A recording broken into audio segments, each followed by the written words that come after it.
Let's bring in Gemma Dale from nabtrade joining us here at the desk. Gemma, great to go and see you. It has been pretty tumultuous over the course of this shortened trading week. Of course, we had Monday off, and then that was a day that was pretty pronounced selling in Wall Street and other parts of the world. When we walked back in, having that bit of extra time off, how did we respond? Yeah, no, people had plenty of time to prep themselves, and they were well and truly prepped on Tuesday morning. So we just saw extraordinary volumes coming through really at the open, which is quite fascinating. I think you guys have been talking about this, and we've been talking about it with fund managers, that the retail trade now has really moved to the open. Like, they know what they're doing before they get started, and so they were just ready to throw money at the market. I've been saying to you guys for ages, they've been cashing up for a long time. Our guys have clearly been quite nervous about where the market was at for some probably better part of 12 months, and they've shifted slowly to cash. Cash book's been growing, just taking their dividends in cash rather than reinvesting, not throwing it back in the market, that kind of thing. So they were waiting for an opportunity to buy. What is most interesting is it hasn't been the same sort of aggressive buying we used to see. Okay. So they're now like a 75-25 split buy-sell. Previously, in a sell-off, we would see a 95-5 if it was something they really loved and it was hit really hard. So at the moment, we're seeing the moves, we're seeing people reposition their portfolios. There's a lot of trading happening, but people are a little bit more reluctant just to buy in this environment, which is interesting. So not indiscriminate buying. No. So where are the opportunities being found by NAB traders? Yeah, they're coming back to the banks, so they're very much loving the financials at the moment, and have been for a couple of weeks, because they've been obviously hurting for not just the last 4 days.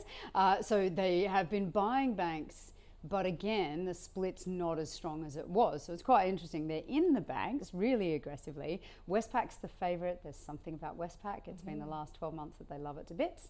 Under $20, like those big numbers, they like to get under those. So they love it under $20, but about a 75-25. But the volumes are huge, absolutely huge. And ANZ they tend to ignore, but suddenly it's back in the numbers. CBA around $90, they like that too, but they're just a little bit confused. Interestingly, NAB was a big sell above $30, so they're quite happy now about that decision. Yeah, financials. The other one that I find really interesting is Macquarie, because Macquarie is such a passionate hold for people who've had it for a long time. They've done so well out of it. If you're having to pick it up at $16 in the GFC, you're feeling really good about yourself. Under 180, that's the classic number for Macquarie. That's the number that all the guys who love it will just jump back in again. They remember it at 217 not so long ago. 165, they're mixed. So they're suddenly going, maybe Macquarie's not going to thrive in this environment. I've loved it for a long time, but it might not be for me.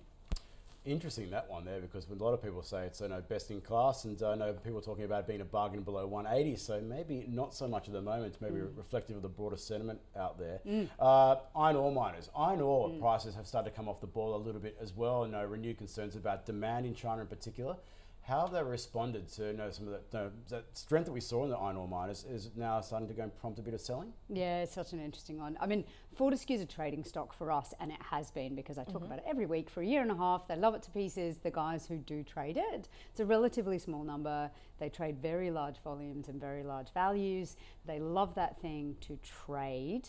It's fallen down the numbers a little bit. As I said, they'll trade it till it stops working. It's still working for them for now, but it's drifting down, and the financials are rising up. Okay. BHP's more a buy and hold. That's a passion project for a lot of people. Again, it's in the numbers. It's high. People are buying more than selling, but not dramatically more. It's not real love for it at the moment. There's a real reluctance at the moment, despite the massive volumes going through and the amount being traded. It's not this sort of super aggressive buy the dip we saw. As a bit of buying and some trimming depending on where you're at. Okay, now when it comes to the gold miners, are we starting to see some interest there? Quite the opposite. So Evolution has a pop. They're hitting it really hard, getting rid of it. So there's a lot of profit taking. If they get the opportunity to take profits, they will. There haven't obviously been a lot of opportunities to take profits in the last week. Evolution was sold off really hard. Woodside's the other one. They'll trim it when they get the opportunity. So we've seen quite a lot of trimming in Woodside over the last few months. A few guys maybe a bit too early, but that's getting trimmed as well. So we are seeing people getting out of things if they're doing strongly, not grabbing more. elsewhere in the commodity space. So we know that a lot of the battery material, the lithium miners in particular, was smashed a couple of weeks back, and they've been mixed performance ever since then. What can you tell us about flows in that particular part of the market? Yeah, that's really interesting. I think a lot of our guys thought they'd bounce back really hard, and then obviously the broader sell-off came straight after that sort of first 20% dip. They're quite keen to be in this space. You know, if lithium miners weren't in the book at all 2 years ago, they're now, you'll see Pilbara Minerals in the top 10 most days. It's quite a popular company. And Core Lithium's the other one they really, really like.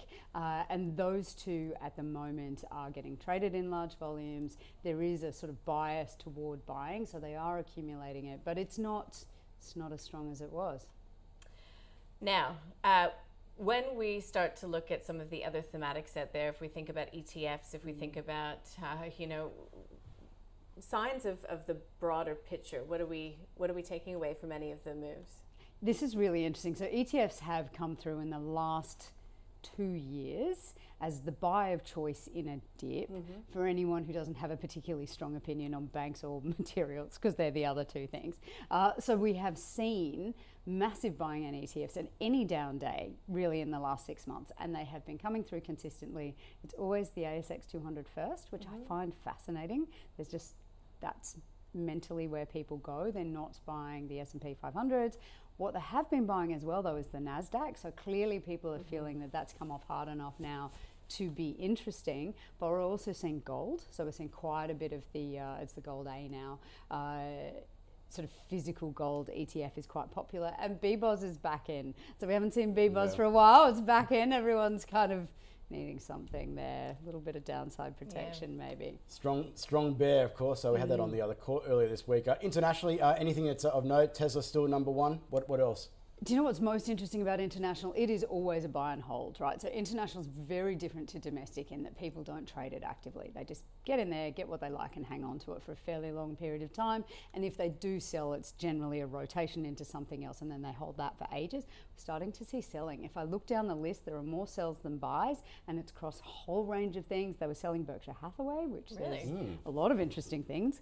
They were selling all manner of things, including a bit of Tesla. So it's quite fascinating that they're starting to withdraw a little bit.